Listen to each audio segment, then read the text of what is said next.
Assalamualaikum warahmatullahi wabarakatuh. Shalom, Om Swastiastu, nama budaya, salam kebajikan, salam sejahtera bagi kita semua, rahayu-rahayu. Oke teman-teman, di kesempatan kali ini kita sempat bertanya-tanya ya, kenapa sekarang Pak Jokowi bahkan serius menyikat gerombolan ini ya, gerombolan ini gitu ya. Dan ini terkuak teman-teman ya, ada satu misi tersembunyi Pak Jokowi untuk membantu Pak Prabowo Subianto dalam hal menyingkirkan para pembuat onar dan penyebar kegaduhan ini ya. Tapi sebelum kita panjang lebar, lebih baik kita nonton dulu video dari Opung Parbelak yang sangat-sangat lucu dan luar biasa ini menurut saya teman-teman ya. Dan harus kita bagikan, dan kalian harus simak baik-baik, sediakan kopi, sediakan makanan ya. Karena beliau ini sangat luar biasa menurut saya, ini membuat kita semakin tercerahkan gitu ya. Oke, tanpa berlama-lama mari kita saksikan dulu video berikut ini. Indonesia adalah satu-satunya negara anggota PBB di mana di dalamnya ada sekelompok orang bodoh yang mempertanyakan ijazah presidennya. Kalau bicara sekelompok bukan cuma 2-3 orang. Ya. Bisa 100 orang. Bisa 100 orang. Bisa 1000 orang. Yes. Dan bahkan bisa 1.000.000 orang. Tapi tetap kumpulan-kumpulan orang bodoh ini hanyalah kelompok kecil dari sebagian besar bangsa Indonesia. Dan lucunya lagi, kelompok orang bodoh ini mau dipengaruhi oleh orang yang sampai sekarang pun belum hafal lagu Indonesia Raya. Siapakah itu? Siapakah itu? Aduh. Ya. Mau kali kalian dibodoh-bodoh orang bodoh. Kok orang bodoh, Bung? Dia itu gelarnya dokter loh. Ya. Kalau bicara gelar sekarang semua bisa dibeli. Banyak orang, ya kan, secara akademik pintar, tetapi secara praktik di lapangan bodohnya minta ampun. Banyak orang menerima ilmu secara akademik ya di institusi-institusi pendidikan, tapi sebetulnya mereka itu nggak mampu untuk terjun ke lapangan. Serius. Inilah manusia-manusianya ini. Yang nggak perlu kusebutkan satu persatu namanya, kalian udah tahu. Yang gilanya lagi coba Amin Rais coba. Amin Rais apa dibilangnya? Sekarang kita buktikan, dan saya yakin bahwa sesungguhnya Joko Widodo tidak punya ijazah SD, SMP, SMA, bahkan S1. Udah ku bilang, kalau orang bodoh itu yang ngumpulnya sama orang bodoh. Ya, kalau bicara bodoh ini kan relatif kan begitu. Kalau ku bilang bodoh belum tentu menurut mereka bodoh, menurut mereka pintar. Dan kita begitu juga, kita pintar, kita smart, kita cerdas. Tapi karena mereka nggak suka sama kita, makanya kita dibilang bodoh.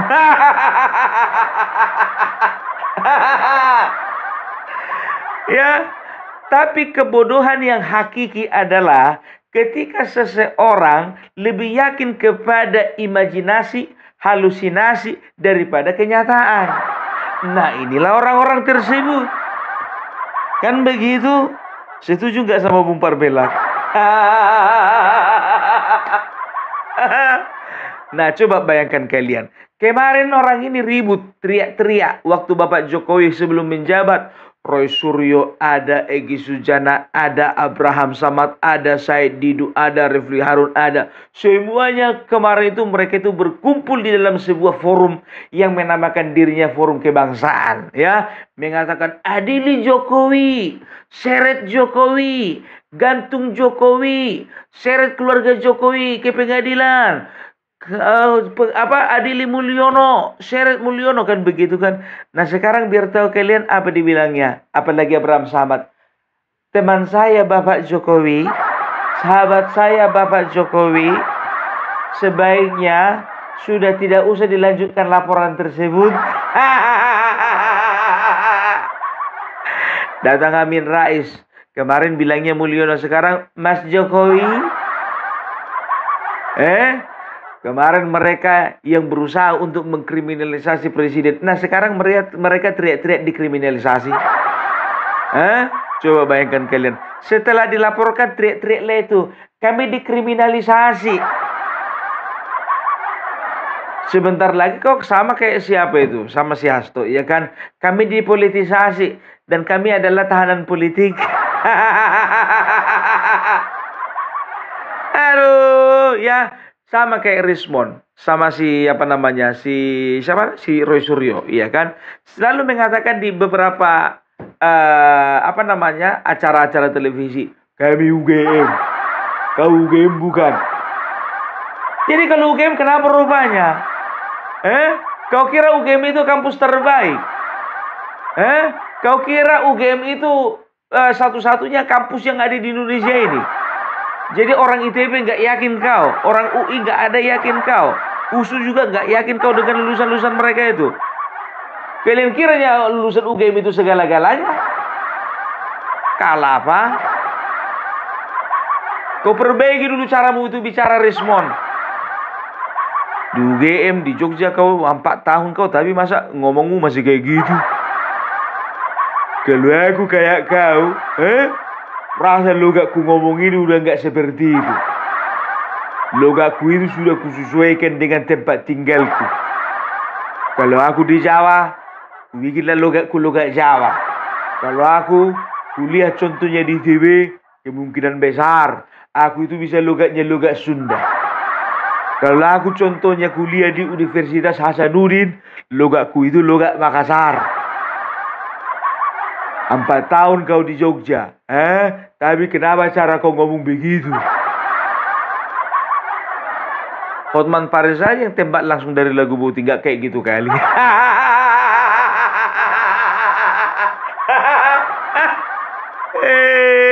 Rismond. Makanya aku bilang kau, ya kan, sebelum terlambat, ya kan, sama seperti Hotman Paris Hutapea, perbanyak makan ikan mujair.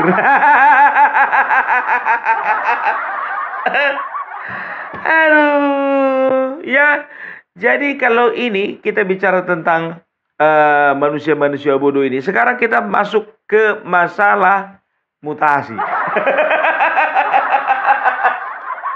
Opung, sekian panjang openingmu tentang Roy Suryo, Rismond, dan lain-lain sebagainya. Kok masuknya ke mutasi? Udah ku bilang sama kalian, Opung Parbelak itu openingnya kadang semangka. Setelah dikupas isinya durian. Closingnya nanti belimbing. Gak usah heran kalian. Ya, tahu nggak kalian? Kemarin aku mengeluarkan konten mengenai partai Super TBK, ya kan? Memang antusias penonton, tapi mereka mempertanyakan, kayak mana ya statementmu dan juga kayak mana ya pandanganmu mengenai mutasi yang dibatalkan itu, Pung? Inilah kalian ini, jujur aja aku bilang, kemarin ada orang yang kalian suka dimutasi anaknya sedang kalian. Nah begitu mutasinya dibatalkan, uring-uringan kalian. Inilah Indonesia ini, aman. Ya, jadi aku nggak mau ya terjebak dalam situasi di mana aku itu memberitakan hoax. Nggak mau ya. Makanya aku mencari informasi dari berbagai sumber yang bisa dipertanggungjawabkan. Ada netizen yang mengatakan, lambat kali pun Opung ini ketinggalan informasi. Terserah kalian bilang ketinggalan informasi. Yang penting aku harus pastikan informasiku bukan hoax. Nanti ku bilang contohnya Amin Rais mati. Rupanya masih podcast dia malam ini kan. Kan memalukan Opung Parbelak namanya. Amin Rais sudah mati. Kami YouTuber Nusantara rencananya mau rame-rame ke sana melayat. Tengok siaran langsung, rupanya masih live dia. Otomatis itu menghancurkan reputasi Opung Parbelak. Ya kan? Itu dia. Jadi aku nggak mau terjebak di situasi itu. Jadi sekarang kalau berbicara mutasi, kenapa dibatalkan? Jadi begini kawan-kawan, ya. Banyak orang berbicara dan berpandangan bahwasannya mutasi itu hanyalah gerakan politik, hanyalah langkah politik dari apa namanya, dari seorang panglima TNI yang diintervensi dari pihak luar, kan begitu. Nah, sekarang begini, ya. Sekarang begini, ya. Kalau bicara tentang mutasi, itu enggak sekarang diputuskan besok langsung dimutasi. Enggak. Itu melewati proses panjang. Ada mekanismenya, ada rapat-rapatnya, ada pertimbangannya. Kan begitu. Nah, aku yakin ya ini bukan keputusan yang diambil dalam waktu sehari dua hari. Nggak mungkin. Karena apa? Ini berbicara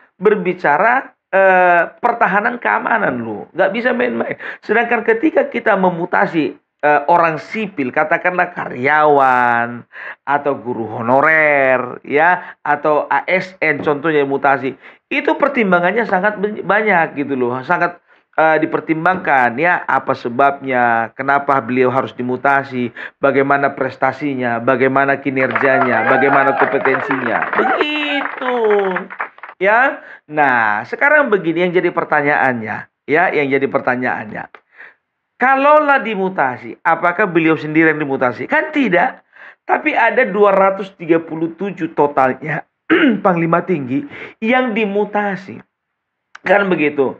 Jadi kalau dikatakan ini berbau atau ada kental dengan nuansa, dengan unsur politiknya, aku rasa enggak juga gitu loh, ya. Jadi sebetulnya kalau menurut pemikiran Opung Parbelak ya, dengan hasil diskusi dengan teman-teman yang masih bisa dikatakan ya erat kaitannya dengan aparatur negara, kan begitu. Ya sebetulnya begini, ya kalau bicara tentang mutasi ini ya sebetulnya sudah dari kemarin-kemarin, ya sudah sejak lama 237 orang ini dimutasi gitu loh, termasuk Kunto Arif Wibowo. Nah, yang jadi masalahnya kenapa Pung tiba-tiba dibatalkan, kan begitu? Jadi ada beberapa kemungkinan, ya, ada beberapa kemungkinan. Tapi kita berangkat dulu ya dari proses mutasi ini, ya. Mutasi ini bisa kita lihat ya bagaimana ya Kunto Arif Wibowo tidak sendirian dimutasi, tapi ada 236 lainnya yang dimutasi. 101 perwira tinggi dari TNI AD, 62 kalau nggak salah ya, 62 entah 64. 60 ya 62 ya 62 itu dari Angkatan Darat dan juga 62 dari Angkatan Laut, dan 61 dan 62 lah, antara itulah ya. Nah sekarang kalau bicara tentang mutasi itu kan harus berbicara kebutuhan organisasi ya, kebutuhan institusi. Kalau misalnya contoh ya, di sebelah sana ada yang membutuhkan ya dengan pangkat tertentu, dengan keahlian tertentu, dengan kompetensi tertentu, ya udah dipindahkan ke sana. Itu dia. Baru pertimbangan berikutnya harus ada regenerasi di dalam setiap satuan-satuan tersebut, kan begitu. Nah contohnya ya, kalau dipandang misalnya seorang pimpinan ya, katakanlah seorang legend ya, legend Kunto Arif Wibowo ya, beliau itu katakanlah menjadi seorang panglima komando gabungan wilayah pertahanan 1 ya. Dilihat ya kayaknya ini udah cukup lah ya, karena apa? Karena ada orang mungkin yang lebih kompeten, yang kualifikasinya lebih bagus, dan juga bisa dikatakan bisa memajukan institusi dan memajukan satuan, kan begitu. Ya udah, dengan pertimbangan tersebut ya maka akan ada pergeseran gitu loh. Ya itu dia. Nah yang jadi masalahnya sekarang ya, Kunto Arif Wibowo dimutasi menjadi staf sus Kepala Staf Angkatan Darat. Nah penggantinya kebetulan seorang ajudan Presiden Joko Widodo. Masalahnya di situ. Dan ini menjadi gorengan. sebetulnya dari awal ya settingannya memang seperti itu gitu loh. Ya penempatannya seperti itu. Pergeserannya seperti itu gitu loh.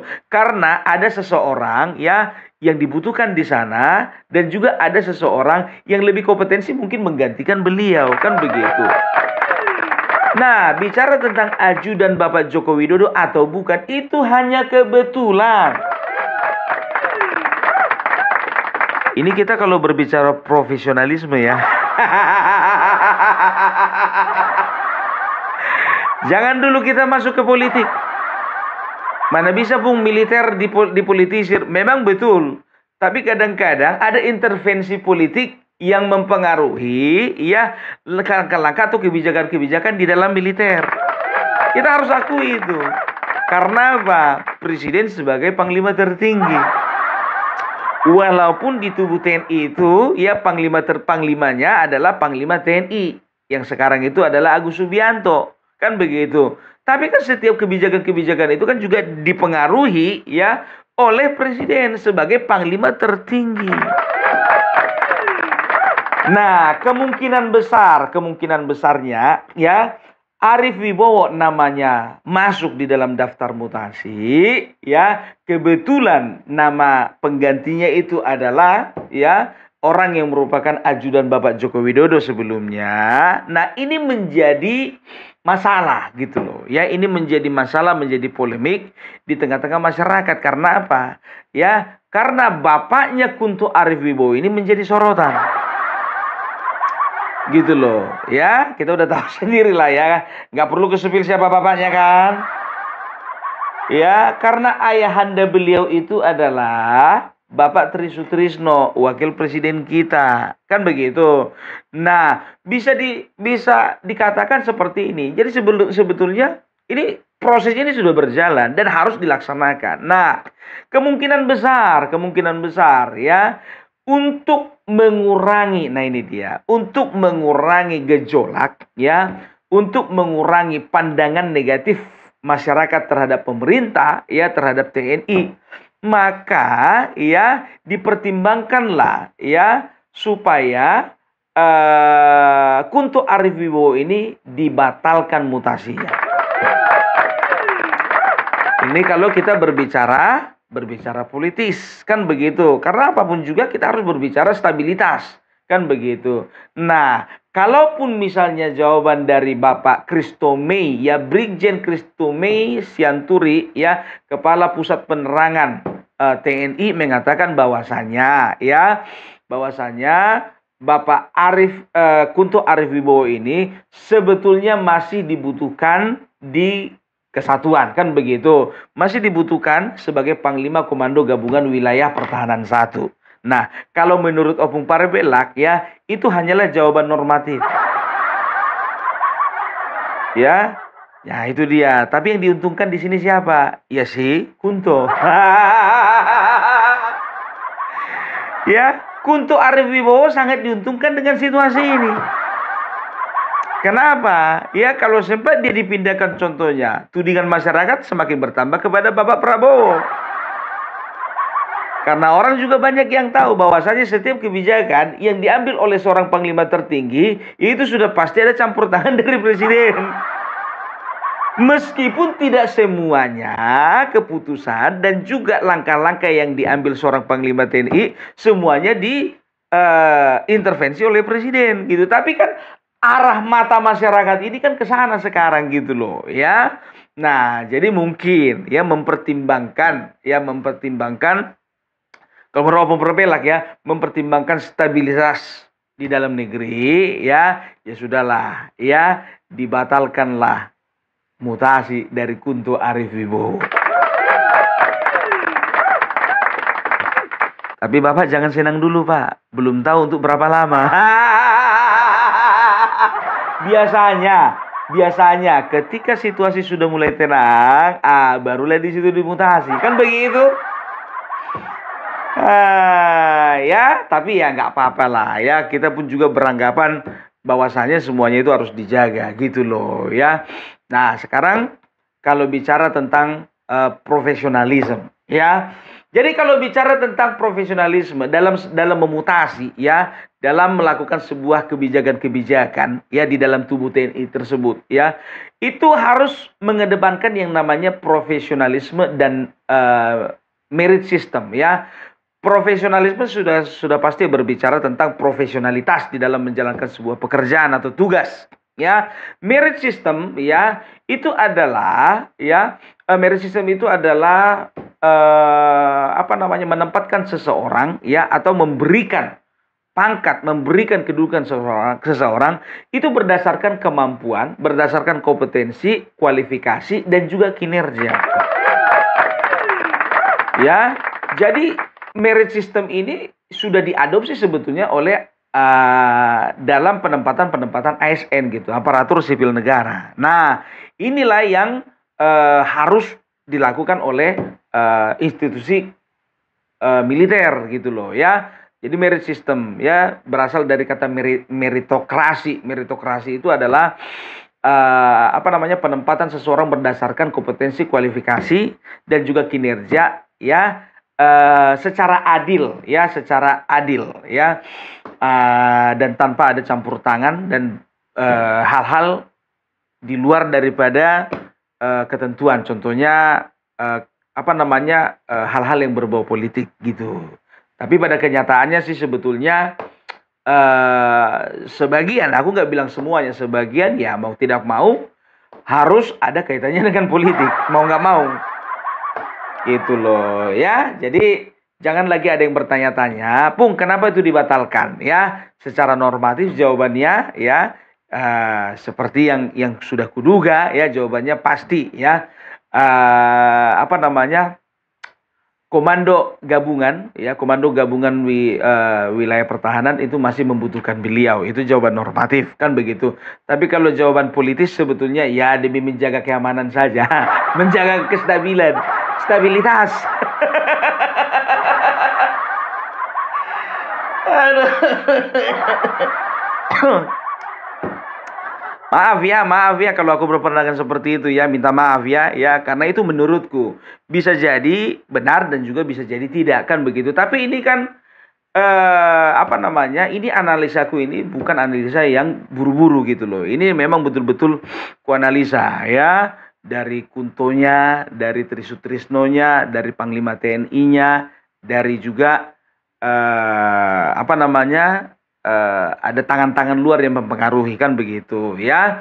Nah sekarang begini, kemarin itu aku sempat berpikir seperti ini ya, kenapa yang namanya Kunto Arif Wibowo itu perlu dimutasi ya, perlu dipindahkan ya. Karena apa ya, kesatuan yang dipegangnya itu adalah bisa dikatakan kesatuan bergengsi, karena itu komando ya, berarti ada satuan di bawahnya, ada anak buah ya, ada pasukan-pasukan yang berada di bawah kepemimpinannya kan begitu. Nah ini kan kalau bicara contohnya misalnya ya, ketika ada satu gerakan, kita nggak menutup kemungkinan ya kan, seperti gerakan-gerakan tahun 1965 ya, nggak perlu aku sebutkan apa, kalian cari tahu lah itu.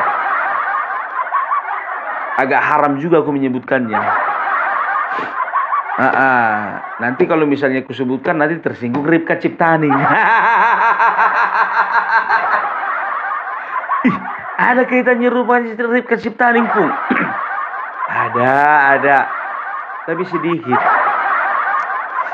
Ya, jadi seperti tahun 65 kan kita lihat bagaimana ya oknum-oknum militer itu berusaha untuk mengkudeta pemerintahan. Nah, kalau misalnya ada potensi kudeta ya, sementara orang-orang yang punya pengaruh di dalam tubuh TNI ini kan berbahaya kan begitu, makanya dimutasi. Aku sempat berpikir seperti itu, apakah seorang Kunto Arif Wibowo akan melakukan hal seperti itu ya? Bisa jadi, karena aku perhatikan bapaknya ya sudah mengarah-arah ke sana ya.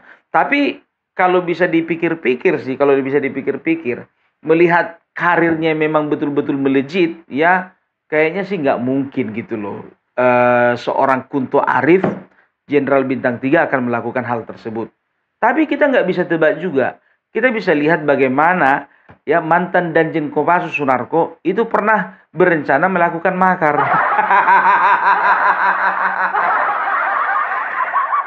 Jadi bisa dikatakan semuanya sebetulnya ya kita harus punya sense of tidak percaya gitu loh. Kita harus punya apa namanya intuisi ya, tidak serta-merta mempercayai seseorang gitu loh. Kita harus punya intuisi itu karena bahaya kalau ketika kita terlalu mempercayai seseorang, ternyata seseorang tersebut ya melakukan hal-hal di luar dari ekspektasi kita. Ini kan berbahaya. Kan begitu. Ya, setelah itu contohnya siapa? Gatot Nurmantio. Ya, karena waktu itu bisa dikatakan ya dia itu diberhentikan bukan secara tidak hormat, diberhentikan menurut Gatot sebelum waktunya, menurut Gatot sebelum waktunya.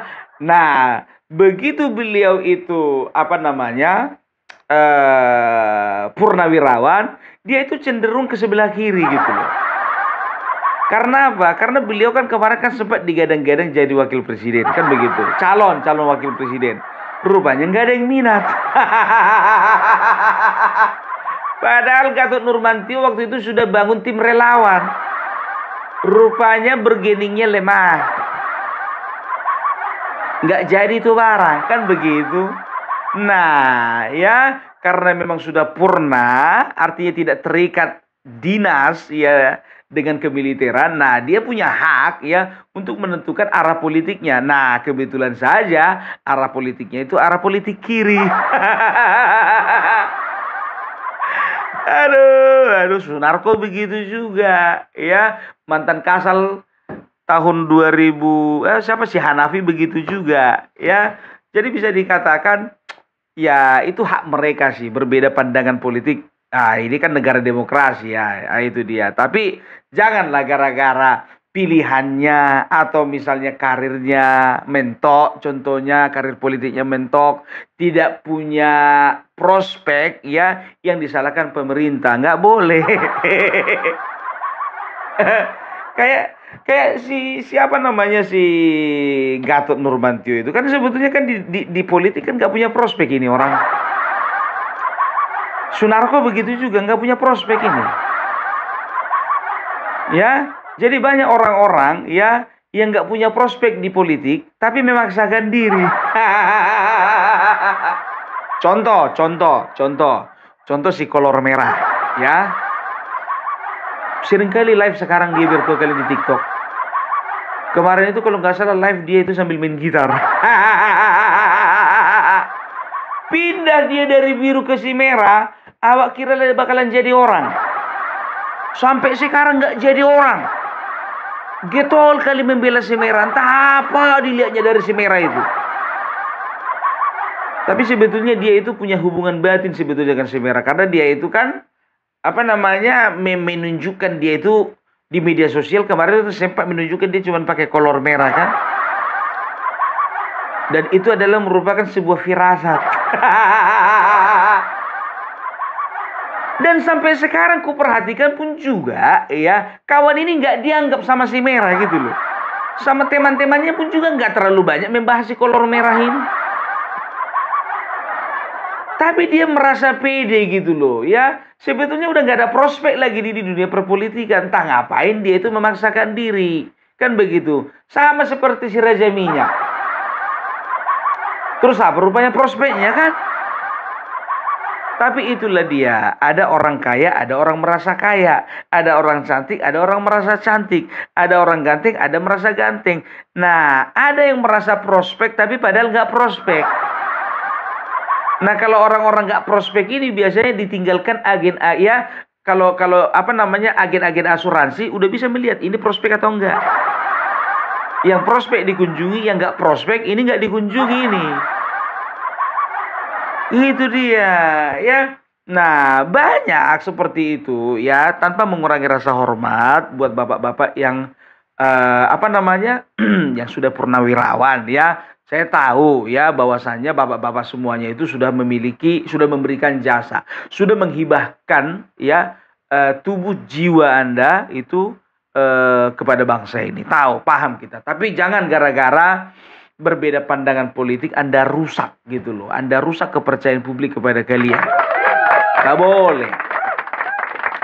Tapi ya untungnya, puji Tuhan, alhamdulillah, ya kan begitu, matur suksma, ya. Ternyata lebih banyak purnawirawan ini yang masih lurus daripada yang belok.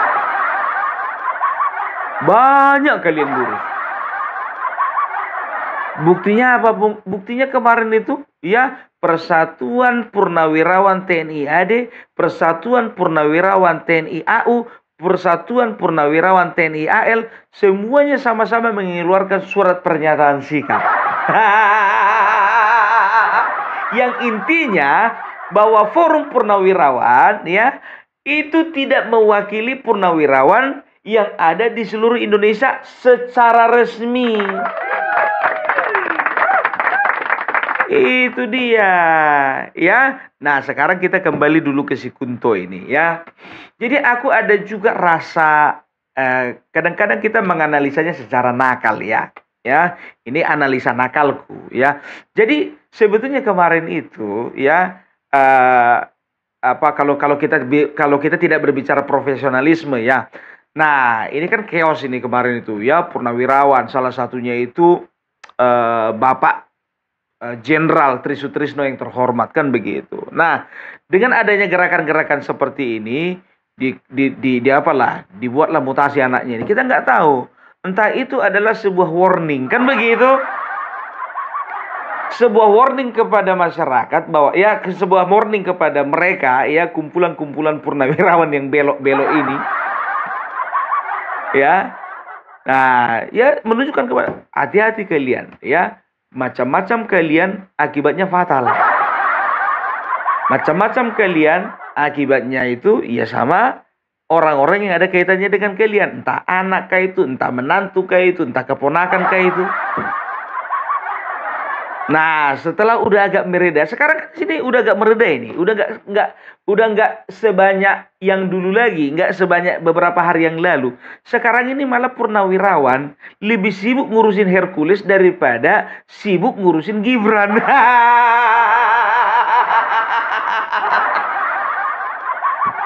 Serius, mereka jadi lebih ngurusin Hercules daripada Gibran. Kan begitu. Sekarang yang jadi pertanyaanku, apakah Hercules ini menjadi pengalihan isu? Berarti paten kalilah pemerintah ini, kan gitu. Paten kalilah timnya Bapak Prabowo, kan begitu. Ya kan? Mungkin ditelepon lagi si Hercules, ya kan? Rosario. Nama aslinya kan Rosario. Sekarang begini dulu, kau bantu dulu aku, ya. Siap, Pak Presiden. Sekarang kau uruslah dulu purnawirawan itu, biar gak usah terganggu dulu pemerintahan ini. Pokoknya Bapak Presiden, ya, saya siap untuk mengorbankan diri saya untuk menjadi sasaran tembak. Ya, sekarang begini, aku tanya dulu sama kalian, ya, apakah Rosario de Marsal atau Bapak Hercules nggak ada komunikasi dengan Bapak Prabowo? Bilang sama kalian, Bapak Prabowo lebih percaya sama Hercules daripada Gatot. Kalau disuruh membela siapa, ya sudah otomatis dia membela Hercules daripada Gatot. Karena apa? Ketika di medan operasi, ya, Hercules itu lebih berjasa daripada Gatot. Gitu loh, ya. Tapi memang sangat kusayangkan gitu loh, ya. Kita tidak membela siapapun, ya. Aku nggak membela Maung Hercules, nggak membela Sutioso, nggak membela Gatot, kan begitu. Sudahlah, nggak usah didramatisir, itu aja. Sekarang bersuara lagi Hendro Priyono.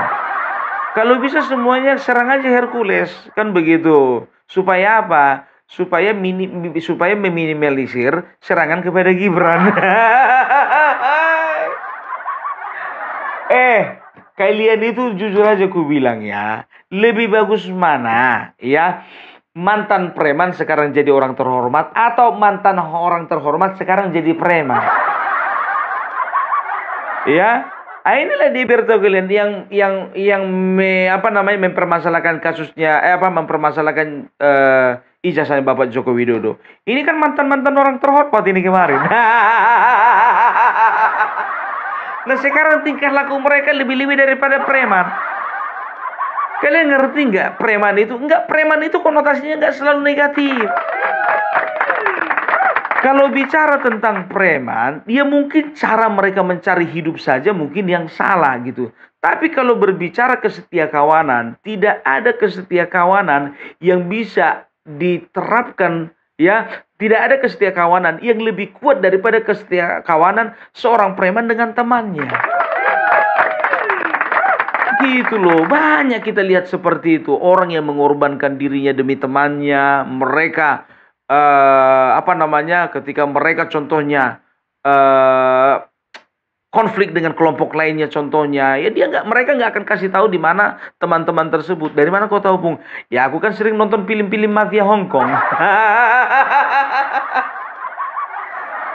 Itu dia. Ya bukan aku membela premanisme, tidak, ya kan? Ya mungkin mereka itu ya harus ya bisa dikatakan diberi pandangan bagaimana cara mencari hidup yang baik, kan begitu kan? Itu dia. Tapi jangan dikit-dikit premanisme. Ya boleh, itu namanya menjudge gitu loh, ya. Don't judge the book by its cover. Artinya apa? Jangan pernah menilai seseorang itu dari covernya. Ini aku sangat menyayangkan Hendro Priyono, ya. Dia itu mengeluarkan statement, ya. Dia itu bisa dikatakan marah kepada Maung Hercules, ya. Tapi sampai-sampai dibawa-bawa secara fisik, ya kan. Kayak mana itu Hercules itu? Dia itu cacat itu. Kakinya buntung, tangannya buntung, matanya satu, katanya begitu kan. Ini pun juga nggak bijak sebagai seorang mantan kepala BIN, ya, seorang purnawirawan terhormat mengeluarkan statement seperti itu. Kan begitu. Nggak nyangka aku seperti ini kawan ini. Betul. Main fisik dia, Pak. Aduh. Ya, jadi ya sudahlah ya. Sekarang sudah jelas semuanya mengenai mutasi ini, ya. Kemarin kan aku pernah katakan sama kalian, hati-hati Bapak Tri Sutrisno, anak Anda ada beberapa orang jenderal. Hati-hati nanti diparkir itu karirnya itu, kan begitu kan? Ini menurut pandanganku rupanya ternyata betul hampir diparkir. Tapi kita lihat aja, situasi agak senyap nanti, diparkir lagi itu. Karena begini, ya. Itu sebetulnya ya surat mutasinya itu sebetulnya sudah keluar, kan begitu ya, keputusan mutasi itu kan sudah keluar, kan hanya untuk menjaga stabilitas. Nah ketika stabilitas sudah kembali aman, ya maka dia nggak ada menutup kemungkinan bakal diparkir lagi, kan begitu. Tinggal kita lihatlah respon bapaknya. Kalau memang bisa dibikin rusuh lagi, berarti dikembalikan lagi, kan begitu. Itu dia, ya. Jadi ya sudahlah ya, kalau bicara tentang TNI, ya, aku selalu katakan bahwasanya bersama dengan rakyat TNI kuat, ya. Aku nggak akan pernah setuju dengan perpecahan yang ada di dalam tubuh TNI, nggak. Itu dia. Tapi untung saja mereka sudah purnawirawan, gitu loh, ya. Makanya kita bebas bersuara. Karena mereka sedang tidak dalam ikatan dinas, kan begitu. Dan mereka tidak sedang memakai pangkat kehormatan dalam menjalankan tugas. Nah, kan karena mereka kan sudah purna. Purna itu kan mantan. Jadi ya jangan heran kalian ya ketika kalian itu diserang oleh netizen, diserang oleh sebagian besar rakyat Indonesia, ya, itu karena mereka berpikir kalian itu mantan. Kan begitu. Jangankan kalian mantan purnawirawan, ada yang majen, ada yang letjen, ada yang jenderal, kan begitu. Sedangkan presiden pun juga, presiden mereka maki-maki, ada kalian marah. Presiden dimaki-maki bajingan tolol sama si Rocky Gerung, ada kalian marah. Di situ sebetulnya kupertanyakan jiwa Sabta Marga kalian. Karena apa? Ya, bagaimanapun ceritanya, Bapak Presiden Joko Widodo itu pernah menjadi panglima tertinggi. Itu dia, ya. Jadi jangan gara-gara berbeda pandangan politik, jadi kita nggak hormat. Sama seperti kami, ya. Berbeda pandangan politik aku dengan kalian. Tapi aku nggak pernah mengeluarkan statement yang menyakiti hati kalian. Nggak pernah, ya. Itu hanya berupa kritikan-kritikan yang dibungkus dengan candaan. Tapi kalau aku maki-maki kalian nggak mau. Karena apa? Ya, karena aku masih melihat bahwasanya kalian itu orang yang pernah berjasa terhadap bangsa ini. Tapi kenapa kalian nggak sanggup menghargai seorang presiden Bapak Joko Widodo? Kalian dukung malah gerakan-gerakan yang mengatakan bahwasannya Bapak Joko Widodo itu menggunakan ijazah palsu. Itu yang kusesalkan. Kan begitu. Itu sudahlah, ya. Kalau sudah berbicara tentang arah politik ya suka-suka kalian. Tapi kalian juga jangan larang suka-suka kami, kan begitu kan? Oke, jadi itu ajalah dulu dari Opung Parbelak, ya. Mudah-mudahan ini terjawab sudah, ya. Bahwasannya mutasi, ya, bisa dikatakan kalau menurut Opung Parbelak, ya, mutasi itu dianulir karena apa? Karena mengingat ada stabilitas dalam negeri yang harus dijaga. Menurut Opung Parbelak, kan begitu. Tapi kalau kalian tanya kepada Bapak Brigjen Christomei Sianturi, Kepala Pusat Penerangan TNI, ya jawabannya pasti ya sebetulnya Bapak Kunto itu ya masih dibutuhkan di tempat yang lama, kan begitu. Nah, dan juga ini harus dicatat, menjadi catatan, ya. Kunto Arif Wibowo bukan satu-satunya orang yang dibatalkan mutasinya, ya. Semuanya itu ada sekitar 7 panglima tinggi yang dibatalkan mutasinya, gitu loh. Ya, mudah-mudahan pembatalan mutasi ini memang betul-betul didasarkan dari profesionalisme dan juga kompetensi dan juga kinerja, kan begitu, ya. Bukan dipengaruhi oleh ya hal-hal yang berbau politis, kan begitu. Ya, itu dia, ya. Jadi jangan ada lagi dari kalian itu yang menuding bahwasanya oh, ini ternyata adalah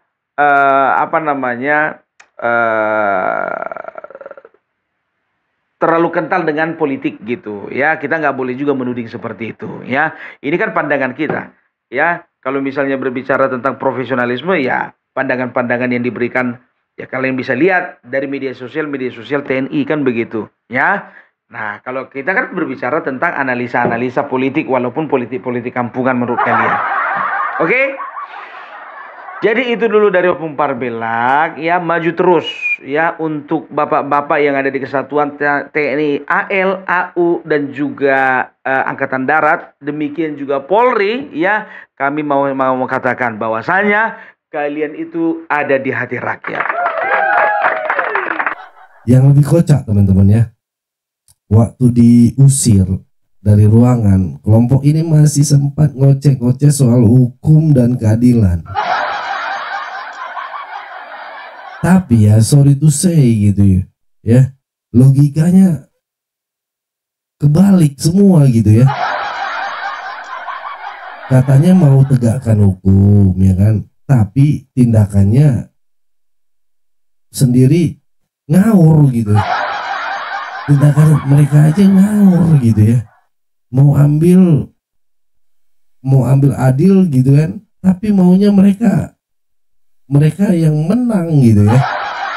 Mau mereka dia juga yang menang gitu. Kan kocak. Ya.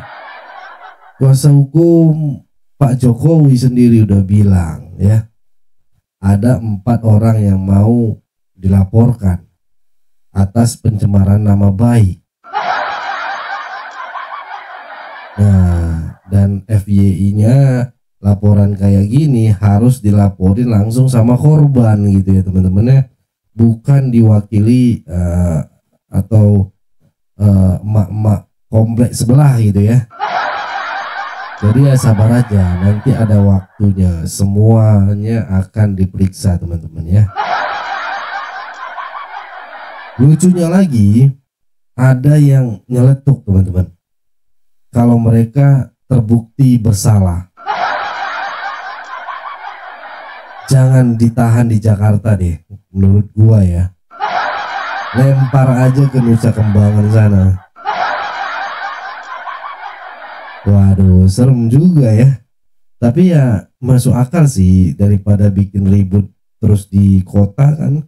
Mending mereka liburan panjang di Nusa Kambangan sambil renungan malam gitu ya. Ya.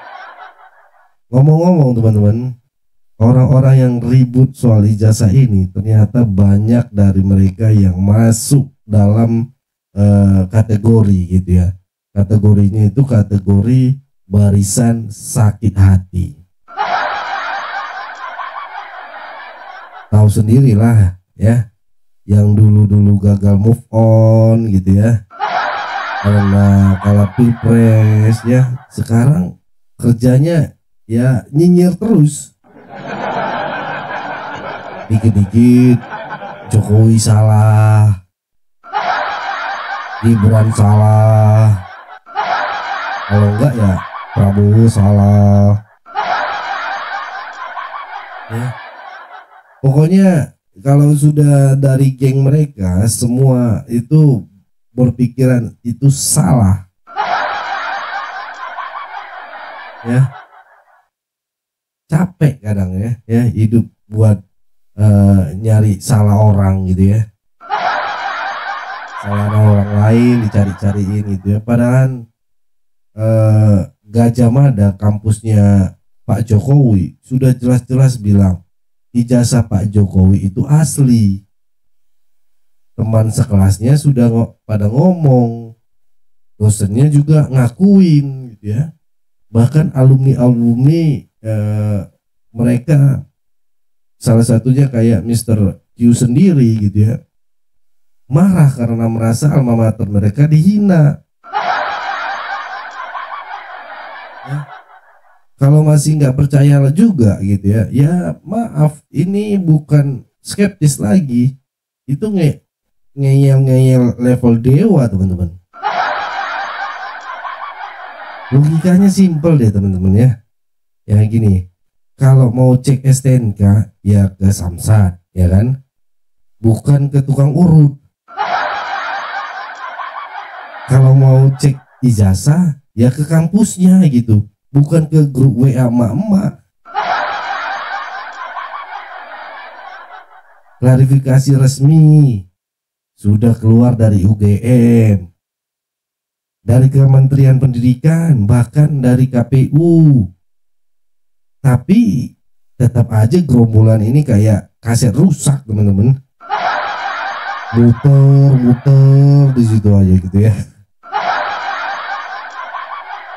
Sejujurnya ya, malah gerombolan ini makin bikin Pak Jokowi makin populer kalau menurut saya teman-teman ya. Mereka maki-maki gitu ya. Nah, kita YouTuber Nusantara malah seneng.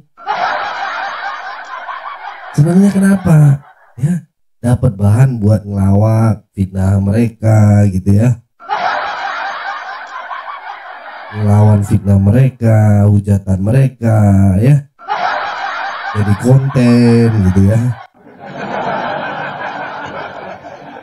Bayangin, tiap mereka ngomong jelek soal Pak Jokowi, yang cinta Jokowi malah makin solid, malah rapatkan barisan.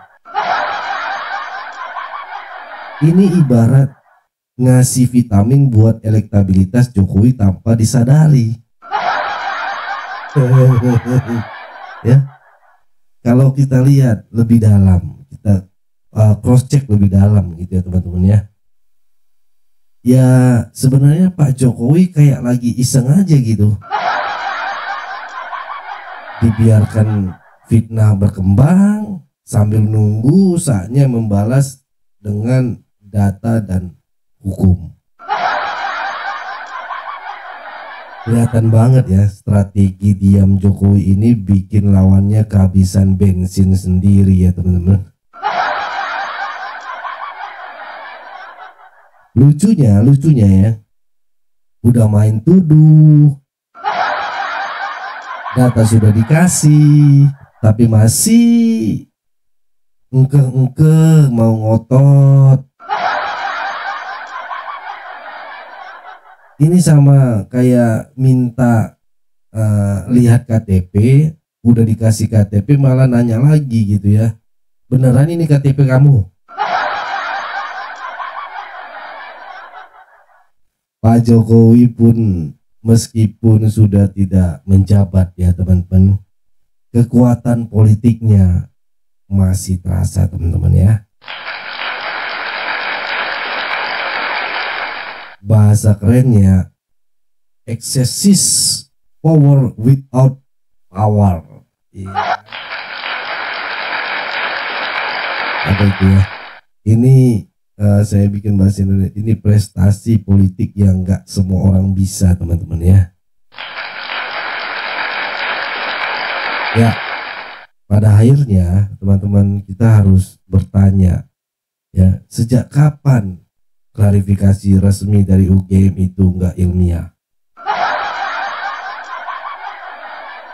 Apakah zaman sekarang orang lebih percaya teori konspirasi di TikTok daripada hasil verifikasi resmi? Kalau mau pakai logika sehat ya, semua klarifikasi itu sudah beri lebih dari cukup menurut saya ya teman-teman ya. Kalau tetap maksa bilang Jokowi palsu, wah itu namanya sudah ngeyel, bukan kritis ya. Di ujung video ini saya mau kasih headline penting teman-teman ya. Gerombolan yang ribut soal ijazah ini bukan cari kebenaran, mereka cuman cari ribut, cari perhatian, dan secara tidak sadar malah bikin nama Pak Jokowi makin melambung ya. Kasus ijazah Jokowi ini sudah diklarifikasi resmi ya, tapi orang yang hatinya penuh benci tetap aja bakal cari-cari alasan. Lucunya teman-teman, mereka sendiri sekarang yang panik, ketar-ketir, takut diproses hukum. Sementara itu Pak Jokowi santai kayak di pantai. Ya lagi berangkat ke Vatikan ya kan. Dipromosikan sama Pak Prabowo untuk suatu kehormatan untuk mengunjungi orang hebat di Vatikan ya. Orang satu-satunya hebat juga gitu ya di Vatikan. Dan makin lama popularitasnya naik. Fitnah malah jadi bumerang buat yang bikin. Ya, itu ya teman-teman yang bisa saya sampaikan. Kalau kalian setuju atau punya pandangan lain, tulis di kolom komentar kalian ya. Ya di bawah ya. Setuju nggak kalau gerombolan pembenci ini liburan panjang di Nusa Kembangan? Atau ya menurut kalian gimana cara terbaik buat menghadapi orang-orang ngeyel model begini ya? Ayo komen, jangan lupa like, share video ini teman-teman ke teman-teman kalian di grup WhatsApp, grup Facebook, dan ayo kita bertukar pandangan ya secara sehat di kolom komentar ya.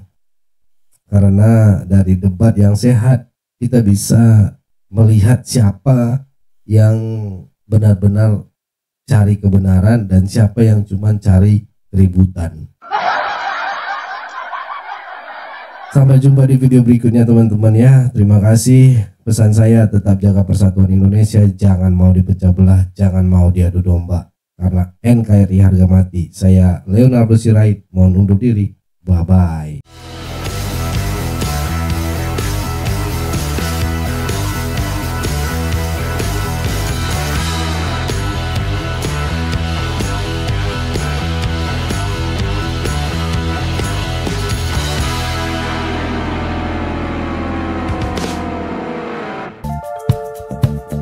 Kawan-kawan yang mau mendukung Sirait Media, boleh melalui rekening ini dan bisa melalui Kris Mobile Banking ini. Dengan cara scan barcode Kris ini di mobile banking, kawan-kawan.